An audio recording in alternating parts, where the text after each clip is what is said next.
Everyone warned Kang Junho about her. They said she didn't flinch when powerful men spoke, that she asked questions in rooms where silence was survival, that she didn't bargain with fear. She walked away from it. He laughed the first time her name was mentioned. Fear had built his empire. Fear had buried his enemies. Fear had never failed him. So when the black woman was brought before him, not dragged, not trembling, not grateful, he expected resistance. What he did not expect was indifference. She didn't bow. She didn't provoke him. She didn't try to earn favor. She listened. And when he finished speaking, when the room waited for her to submit, she said quietly, "That's not going to work." Pause. The room froze. No one had ever told Kang Junho no without consequences. But instead of punishing her, he hesitated. Because for the first time in his life, power was standing in front of something it could not intimidate. And that was the moment everything began to collapse. If you're drawn to moments where power hesitates, subscribe. You're in the right place. Kang Junho's office occupied the 42nd floor of a building that didn't advertise his name. It didn't need to. The men who entered knew exactly where they were. They arrived with proposals already rehearsed, agreements already drafted, objections already abandoned, waiting only for his nod, his silence, his signature. Kang Junho rarely spoke during meetings.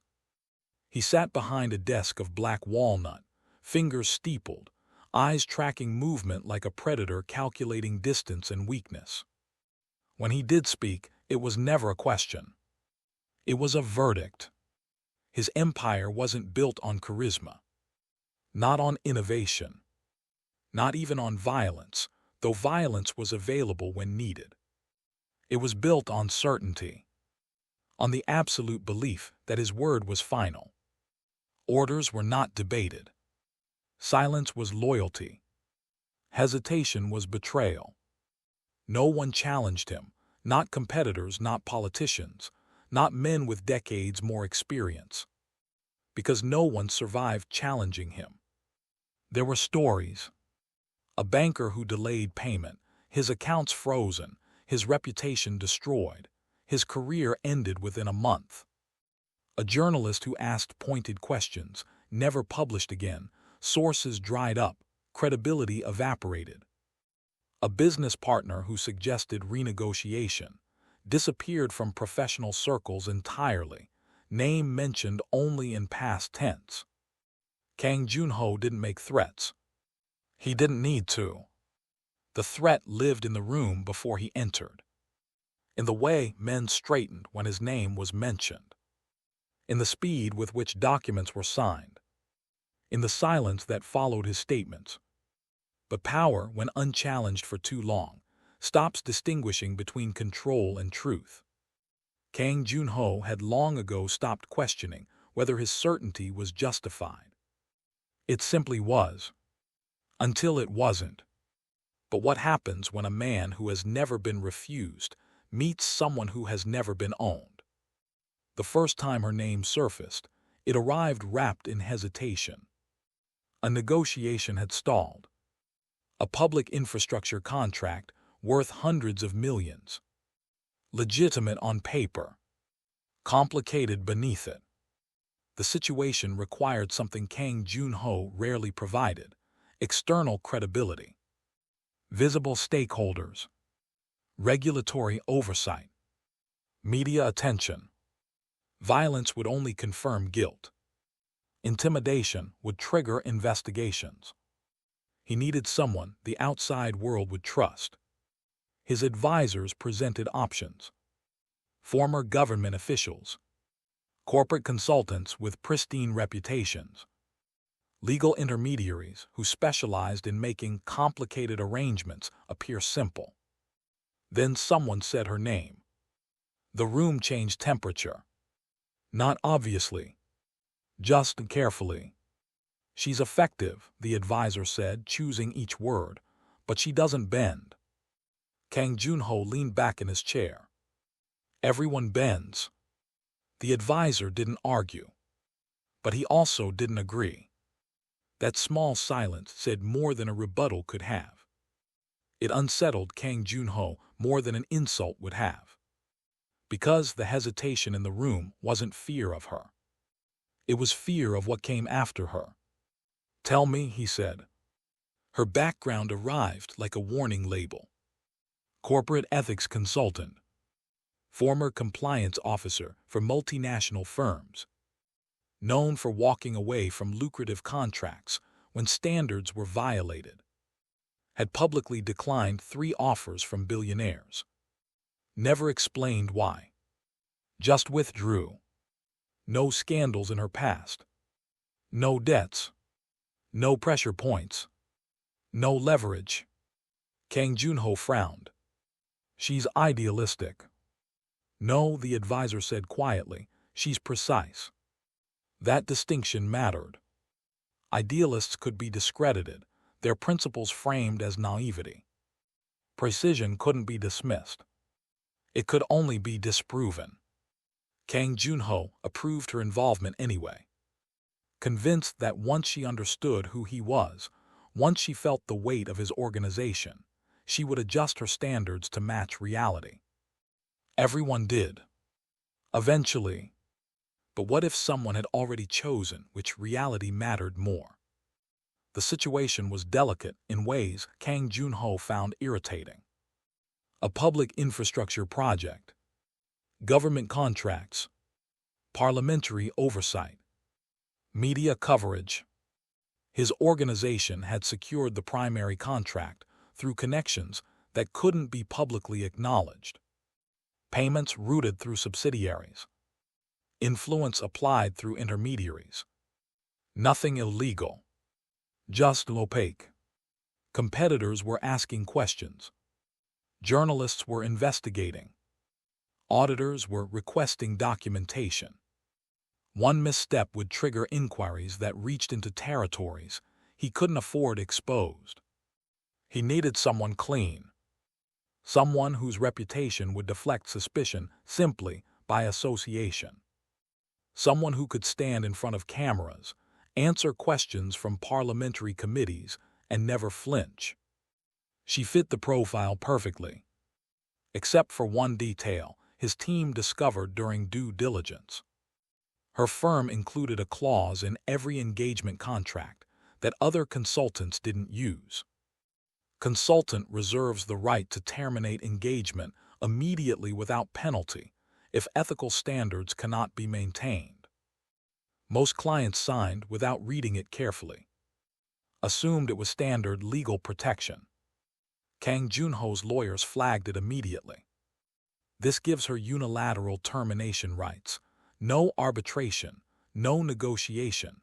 She can walk away whenever she wants. "Remove it," he said. "She won't sign without it." "Then make it mutual." "She's refused that before." Kang Junho stared at the clause. A single sentence that reversed the power dynamic of every contract he'd ever signed. He approved it anyway. Convinced she would never use it.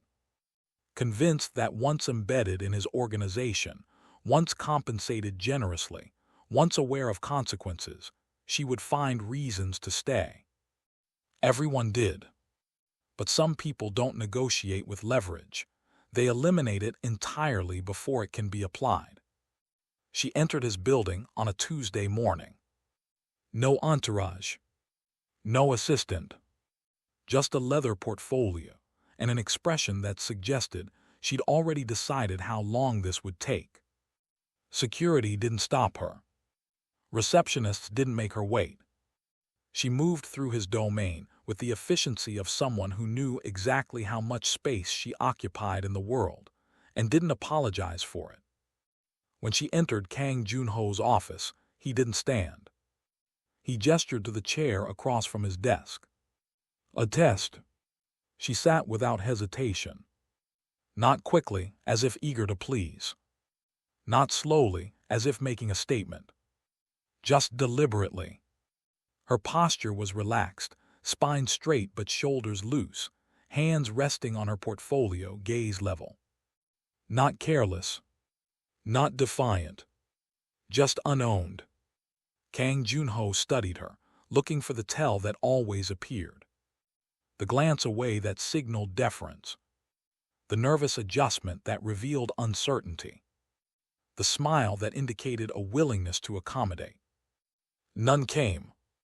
She met his gaze without challenge, but also without submission. It wasn't defiance. It was neutrality. And that unsettled him more than resistance would have. Because resistance acknowledged power. Neutrality didn't. He spoke first, establishing control through initiation. You understand the scope of the project. I've reviewed the public documents, she said. Her voice was calm, pitched low, with the kind of clarity that came from never having to repeat herself. And the private details. I don't need them yet. Yet. Not I don't want them. Not I shouldn't see them. Yet. As if access was inevitable, just not immediate. The distinction was small. But Kang Junho heard it clearly. What do you do when someone enters your territory and doesn't ask for permission to belong there? He outlined the arrangement with the precision he reserved for establishing terms. Public-facing consultancy. Stakeholder liaison. Regulatory interface. She would attend meetings, review documentation, sign compliance reports, provide testimony if required. Standard terms. Generous compensation, triple her normal rate. Non-negotiable timeline. She listened without interrupting. Didn't take notes.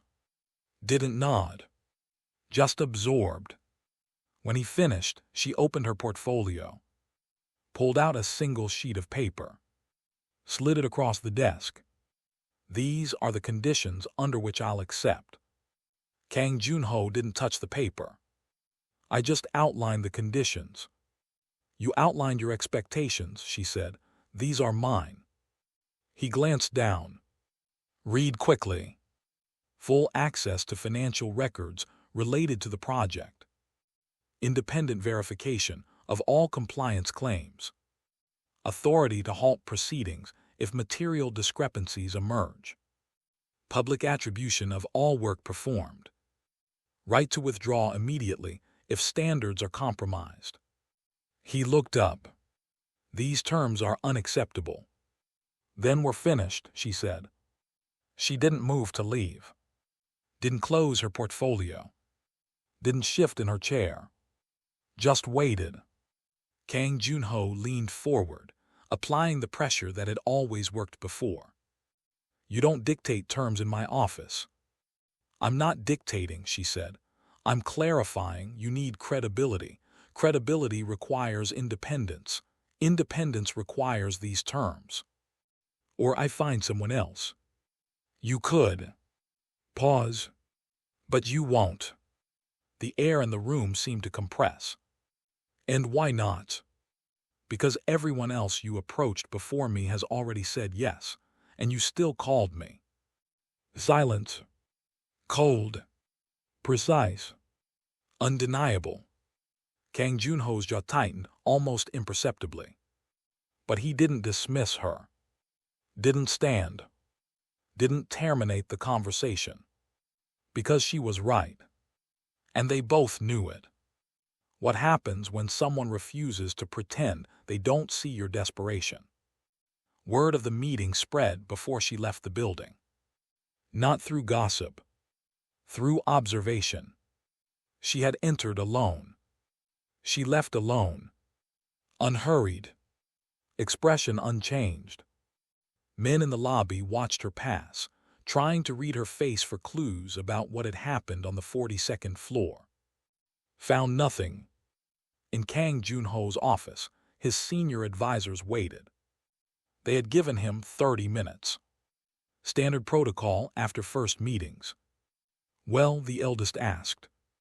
Kang Junho didn't answer immediately.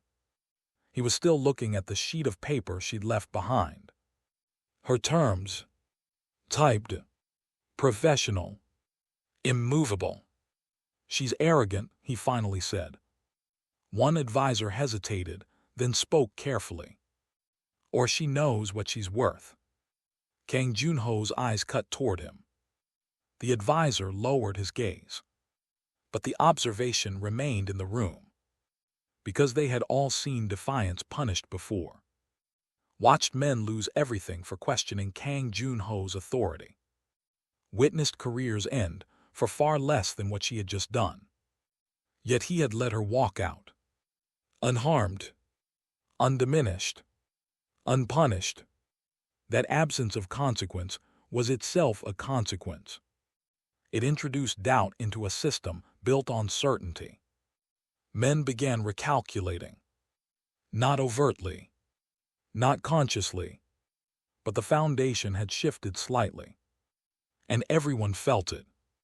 Because power, once it fails to punish defiance, must explain why. And any explanation is an admission of limitation. He approved a modified version of her terms. Reluctantly. Strategically. Assuming she would compromise once embedded, once earning substantial fees, once aware of the costs of walking away. The first week proceeded smoothly. She attended meetings, reviewed documentation, asked clarifying questions that were technical, not accusatory. Her presence was professional, unobtrusive, almost reassuring. Then she found the discrepancy. A payment routed through a subsidiary that didn't appear in the public filing. Not illegal. Not even unusual in complex corporate structures. But not disclosed. She requested clarification in writing. Was told it was a clerical error, already being corrected. She requested the correction documentation. Was told it wasn't relevant to her role. She sent an email scheduling a meeting with Kang Junho. Subject line: material discrepancy requiring immediate resolution. He kept her waiting. 40 minutes. A deliberate assertion of hierarchy. When she was finally escorted in, he didn't apologize for the delay. This is unnecessary, he said before she could sit. Then it will be brief, she said, sitting anyway. I need verification of subsidiary transaction 447B within 24 hours. If it's not provided, I'm withdrawing from the engagement. Kang Junho's expression didn't change. You're overreacting to a paperwork issue. I'm following the terms we agreed to. The terms were aspirational. No, she said quietly, they were contractual. He leaned back, recalibrating approach. If you walk away now, it damages your professional reputation. People will assume you couldn't handle the complexity. People will assume many things, she said. I can't control that. I can only control my own standards. And that's enough for you. It has to be. She stood. 24 hours, Mr. King. She left. No negotiation. No appeal. No visible emotion. Just a boundary drawn and held. Kang Junho stared at the closed door. For the first time in years, he genuinely didn't know what would happen next. Because power had reached for compliance and grasped only air. The documentation was provided. At hour 23. With warnings about confidentiality. Implications about gratitude. Suggestions about future cooperation. She reviewed it without comment. Found 2 additional discrepancies in the supporting materials. Requested clarification on those as well. Received it. Continued her work. Kang Junho's advisors were baffled. Why are we accommodating her? Because he didn't know how to intimidate someone who had already decided she would leave. Fear required attachment. Desire for something. Need for something. Vulnerability to loss. She appeared to have none of these. Background investigations revealed why. Her history surfaced slowly through industry contacts, through people who had worked with her, through the patterns of her career. She had grown up watching fear operate as currency. Watch people trade dignity for safety. Watch silence purchase temporary survival. Watch compliance create long-term captivity. And she had decided early that fear always collected its debt eventually. So she had chosen a different economy. Self-respect. It wasn't idealism. It wasn't naivety. It was accounting. She had calculated the cost of compliance, the erosion of standards, the compromise of principles, the slow death of autonomy, and decided she couldn't afford it. That made her immune to the leverage Kang Joon-ho had spent decades perfecting. Because you cannot threaten someone with loss who has already accepted the cost of walking away. 3 weeks into the engagement, she requested another meeting. This time, Kang Joon-ho didn't make her wait. Curiosity had replaced strategy. She entered with a bound folder, placed it on his desk. These are my findings. He opened it. Page after page of documentation. Receipts. Timelines. Discrepancies between public statements and internal records. Cross-reference payments. Unexplained subsidiaries. Timeline inconsistencies. Nothing illegal, but everything questionable. You've been thorough, he said. That's what you hired me for. I hired you to provide credibility to the project. Credibility requires accuracy, she said. These inconsistencies will surface eventually. Journalists are already asking questions. If I sign compliance reports with these unresolved, my reputation protects you temporarily, then destroys both of us when the truth emerges. Kang Joon-ho closed the folder. Your job is to manage perception, not investigate reality. My job, she said, is to verify compliance. Perception follows truth, eventually. Not if truth is managed properly. Managed truth is just a slower lie. He studied her. You actually believe that? I've seen the alternative. Kang Joon-ho leaned forward. And if I disagree with your assessment, then I withdraw and I document why. The threat was implicit but clear. Her withdrawal would raise questions. Her documentation would provide answers. You're bluffing, he said. I don't bluff, Mr. Kang. I establish boundaries. You choose whether to respect them. Fear could not argue with facts, and facts, once documented, became witnesses that couldn't be silenced. She withdrew from the engagement 4 days later. Not quietly. Publicly. A formal statement released through her firm. Professional language. No accusations. No speculation. Just engagement terminated due to irreconcilable differences regarding compliance verification standards. The statement was brief, but brevity made it louder, because the absence of detail said everything. If the separation had been routine, there would have been routine explanations. The lack of explanation became the explanation. Media noticed immediately. Competitors noticed. Regulators noticed. Questions began circulating. Why had a respected compliance consultant withdrawn? What had she found? What couldn't be resolved? For the first time in his career, Kang Joon-ho lost control of the narrative. Not because she attacked him, because she removed her protection.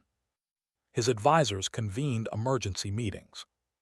She's made us look guilty, someone said. She didn't make us look anything, another corrected. She just stopped making us look innocent. The distinction was crucial and terrifying, because sometimes the most damaging thing you can do to power is simply refuse to participate in its theater. For 48 hours, Kang Joon-ho's organization operated in crisis mode. Lawyers reviewed the termination clause, found nothing actionable. She had fulfilled every contractual obligation. The withdrawal clause was explicit. She had used it exactly as written. PR consultant drafted response statements. All sounded defensive. All confirmed guilt through the effort to deny it. "We can discredit her," someone suggested. "How?" Kang Joon-ho asked. "Silence." Her professional record was immaculate. No scandals. No controversies. No contradictions between her stated principles and her actions. "We apply pressure indirectly. Her other clients, her firm's partners, professional associations." Kang Joon-ho considered it, then recognized the trap. Any pressure applied now would confirm what her withdrawal implied. That there was something worth hiding. That silence required enforcement. That truth needed suppression. He had built his empire on fear being invisible. The moment fear became visible, it became vulnerable to examination. She had made it visible. Not through accusation. Through absence. "No," he said, "we do nothing." His advisors stared. "Nothing. We proceed as planned. We ignore her withdrawal." But everyone in the room knew, you can't ignore what everyone else is noticing. And power hates nothing more than being observed clearly.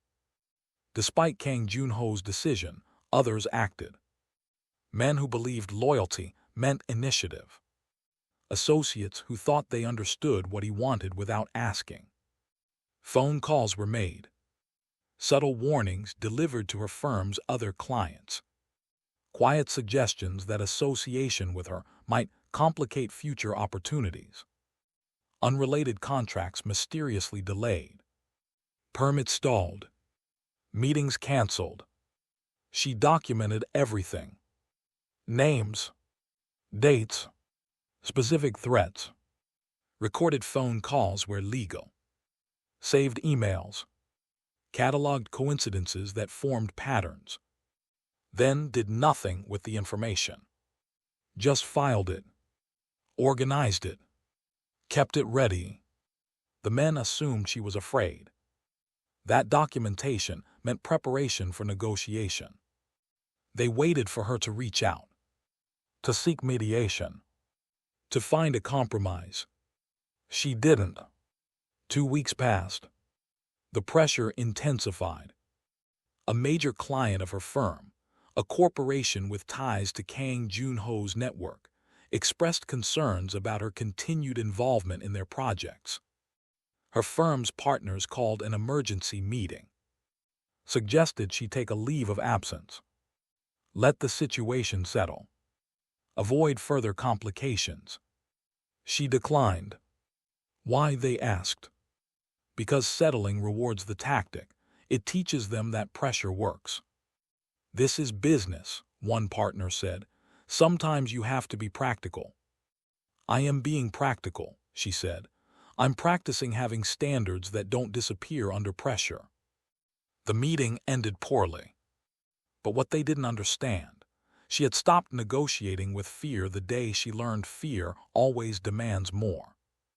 Back in Kang Joon-ho's organization, something fundamental changed. Meetings developed a different tone. Quieter. More careful.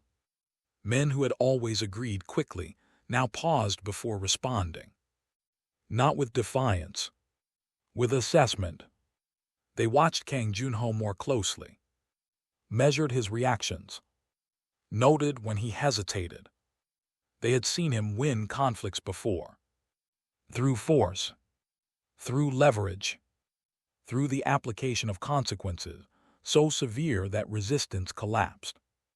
But this wasn't a conflict. It was an absence. An absence couldn't be defeated. It could only be endured. One senior advisor asked the question others were thinking. Should we just let this fade? Kang Joon-ho didn't answer immediately. because letting it fade meant accepting that someone had walked away from him without suffering consequences. That precedent was dangerous. It suggested others could do the same. But pursuing it meant admitting she mattered, that her withdrawal had impact, that her opinion carried weight, which was equally dangerous. He was trapped between two forms of visibility. Both undermined his authority. For the first time in his career, he couldn't identify which choice preserved power. And power, when uncertain of itself, begins to fracture from within. He requested another meeting. Through formal channels, professional correspondence. She accepted. Arrived precisely on time. Same portfolio. Same composed expression. Same unreadable calm. He had prepared a different approach. No intimidation. No veiled threats. Incentive. I want to resolve this professionally, he began. There's nothing to resolve, she said. The engagement ended according to contract. I'm offering a new engagement. He outlined revised terms. Triple her previous rate. Full autonomy over compliance decisions. Public acknowledgement of her authority. Complete access to all documentation. Contractual protection against interference. She listened without reaction. Why? She asked when he finished. Because your initial concerns were valid. Were they addressed? Brief pause. We're in the process of addressing them. Then contact me when the process is complete, she said. I don't work in potential compliance, only actual compliance. I'm also offering protection, he said. Her expression didn't change. From what? From the pressure you've been experiencing.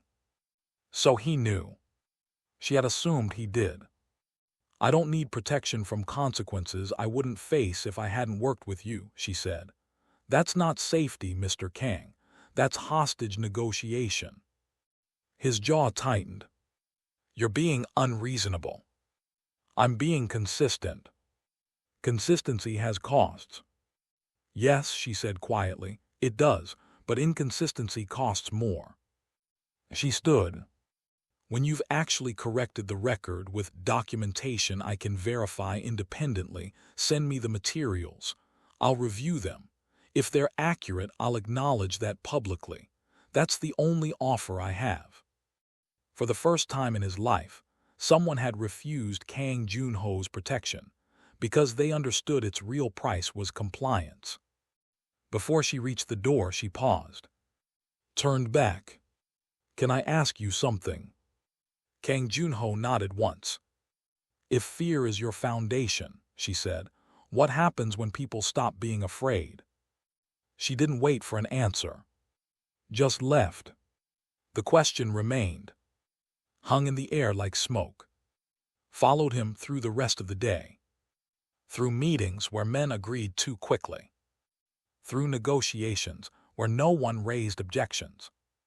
Through decisions made in silence that felt less like respect and more like calculation. He had never questioned fear before. It had always worked. For decades. Across hundreds of interactions.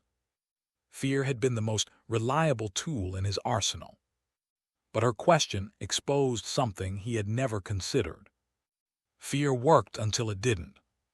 And the moment it failed, everything built on it became unstable.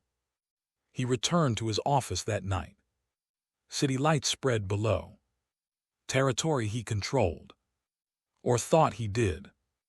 And he wondered, for the first time in his adult life, what control actually meant. Because power that requires fear isn't power. It's borrowed time waiting for the loan to be called. 3 weeks after her withdrawal, an investigative journalist published a detailed analysis of the infrastructure project. Not an accusation piece. A question piece. Discrepancies between public statements and observable facts. Subsidiaries with unclear ownership structures. Payments that didn't match the described services. timeline inconsistencies between regulatory filings and actual work. The article mentioned that a compliance consultant with an established reputation withdrew from the project, citing irreconcilable differences in verification standards. Didn't name her. Didn't need to. Industry insiders knew. Regulatory agencies took notice. Announced a formal review. Not an investigation. Not yet. But the distinction was temporary. Just a matter of how quickly irregularities surfaced. Kang Junho's legal team prepared defensive strategies. PR consultants drafted statements emphasizing cooperation and transparency. All reactive, all defensive, all confirming guilt through the mere effort of denial. Public trust, that invisible resource he had never valued, began to waver. Contracts were delayed pending review. Partners requested additional documentation. Investors asked questions about risk exposure. Fear could silence individuals, but it couldn't erase perception. And perception, once shifted, moved like water slowly, inevitably, finding every crack. His senior advisors presented two strategies. One, aggressive defense. Discredit the journalist. Challenge the review. Apply pressure to regulatory officials. Assert authority. Demonstrate that questioning Kang Junho carried consequences. 2. Measured transparency. Acknowledge administrative errors. Cooperate fully with the review. Implement corrective measures. Accept short-term reputational damage to prevent long-term legal exposure. Kang Junho recognized the real choice immediately. He could destroy this moment. Use every tool at his disposal. Bury the questions under counter-narratives and legal challenges. Make examples of those who had spoken. Prove once again that power wins. But doing so would confirm everything she had implied. That his authority required suppression. That truth was his enemy. That transparency threatened him. That he couldn't survive scrutiny. Or he could concede. Accept her original recommendation. Acknowledge the discrepancies. Correct the record. Cooperate. And lose the illusion of invincibility. Both paths felt like defeat. But only one actually was. He sat in silence for 3 full minutes. His advisors waited. Finally, we cooperate. The room exhaled. Because sometimes the most powerful thing you can do is admit you were wrong before being proven wrong. The meeting was scheduled at a neutral location. A conference room in a business hotel. Regulatory officials present. Legal observers. Media waiting outside. Kang Junho arrived 15 minutes early. Unprecedented. She arrived exactly on time. Professional attire. Same leather portfolio. Same composed expression. Took a seat across the table from him. Not beside him. Across. He had prepared a statement with his legal team. Brief acknowledgement of administrative oversights. Commitment to corrective action. Full cooperation with regulatory review. He read it clearly. Without deflection. Without minimization. When he finished, the regulators asked clarifying questions. He answered directly. When they turned to her for comment, she spoke carefully. I withdrew because I couldn't verify compliance with the standards outlined in my engagement terms. Mr. Kang has now publicly acknowledged the discrepancies I identified.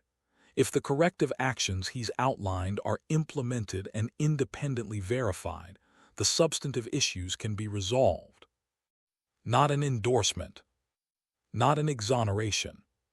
But not an accusation either. Professional. Measured. Fair.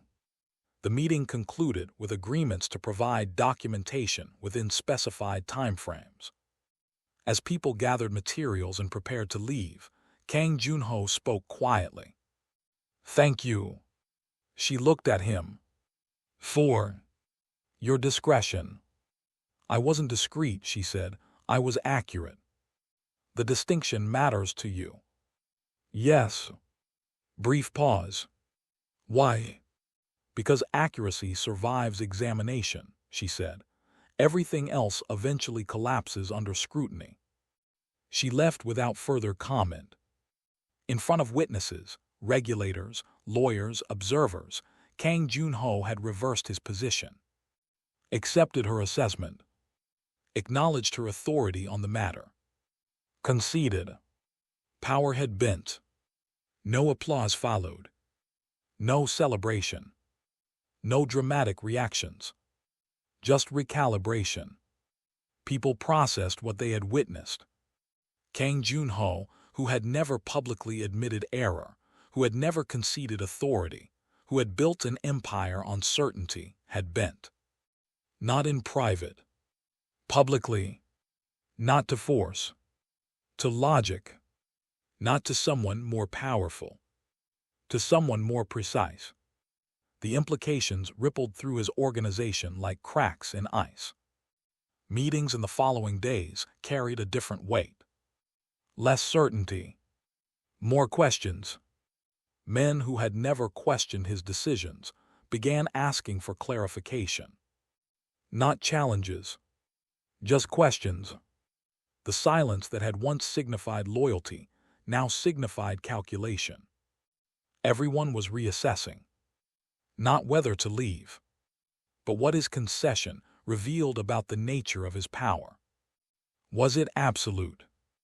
Or was it negotiable under the right conditions?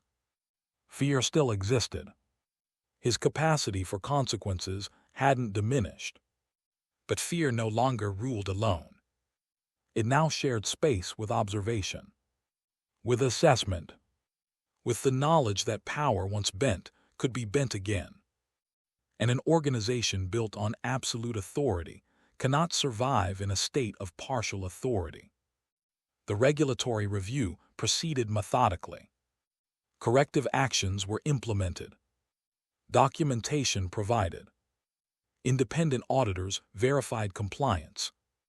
Discrepancies were acknowledged, explained, and resolved. The public narrative shifted from potential scandal to administrative error. Embarrassing, costly, but survivable.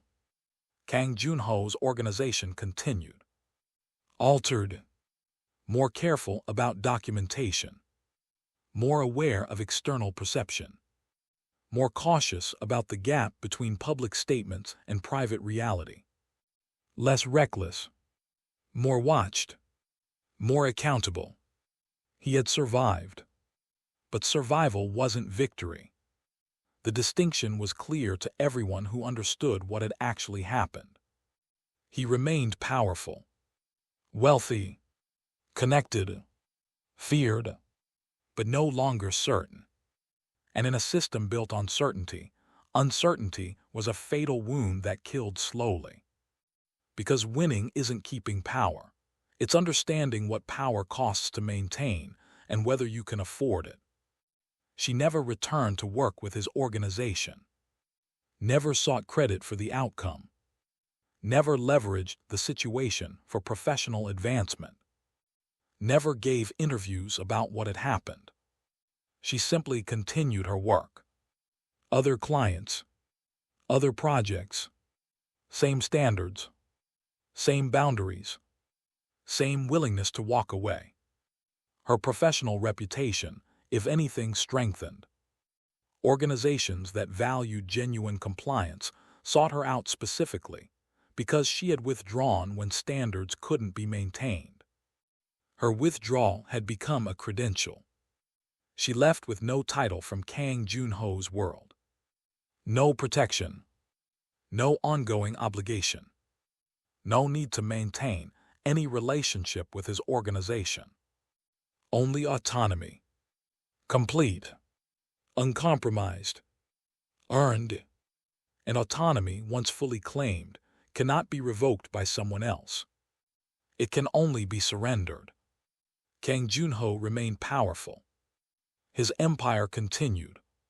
Money still flowed. Territory still answered to him. Men still fell silent when he spoke. But certainty was gone. The absolute belief that his word was final. The comfort of unquestioned dominance. The assumption that fear was sufficient. He had learned that some people cannot be controlled. Not because they're stronger. Not because they're more powerful. But because they've already decided what they're willing to lose. And that decision, made in private, becomes armor in public. He understood now that power has limits. That fear has boundaries. That control is temporary. That certainty is illusion. The empire functioned, but its foundation had been exposed as negotiable. And everything built on it would forever carry that knowledge. What he lost wasn't power itself. It was the illusion that power was enough.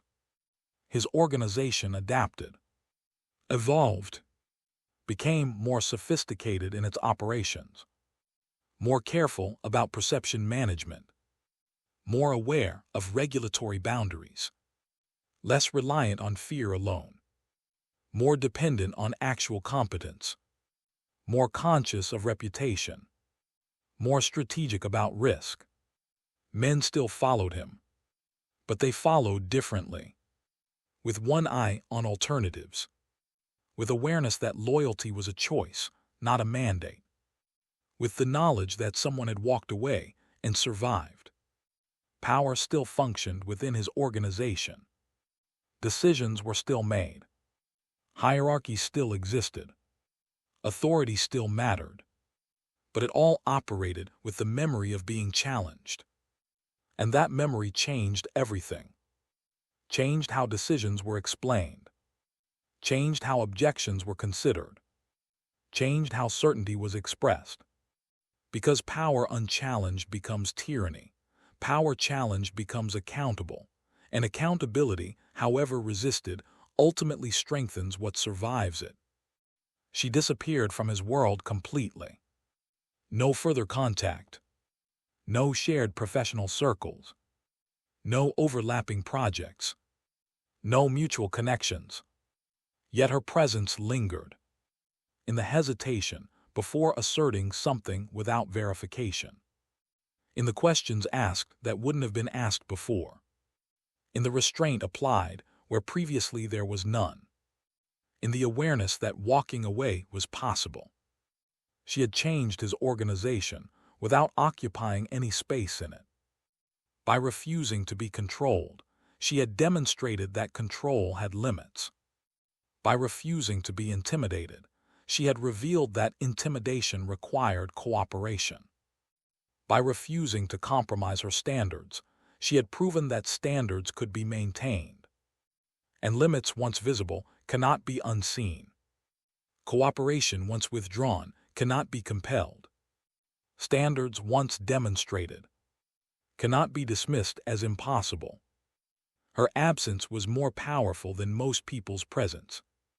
Because sometimes the most lasting impact comes not from what you do in a space, but from what you refuse to become within it. Years later, in quiet moments, Kang Junho would think about that first meeting. The moment she said, "That's not going to work." The calm certainty in her voice. Not defiance. Just knowledge. He had spent his entire adult life believing that power meant never bending. That strength was measured by what you never conceded. That respect came from fear. She had shown him something different. That dignity doesn't mean never conceding. It means choosing what you concede and what you protect absolutely. That strength isn't dominating every interaction. It's knowing which battles matter and which rooms to leave. That respect earned through fear evaporates the moment fear fails. But respect earned through consistency endures. He remained powerful. His organization survived. Continued. Even prospered in some ways. The forced evolution had made it more resilient, more sustainable, more able to withstand scrutiny. But he carried something now that he hadn't before. A knowledge, heavy as stone, permanent as scar, that some kneels are not defeats. They are reckonings, moments when power meets something it cannot diminish, and must choose whether to destroy itself trying or acknowledge the limitation. He had chosen acknowledgement. It had saved his empire, but it had cost him his certainty. And certainty, he understood now, had been the true foundation of everything he built. Not fear. Certainty that fear would work. She had removed that certainty. Not through confrontation, through demonstration, by simply being someone fear couldn't touch. And dignity, once encountered fully, is impossible to unsee. It changes everything that comes after. Everyone warned Kang Junho about her. They were right, just not in the way they thought.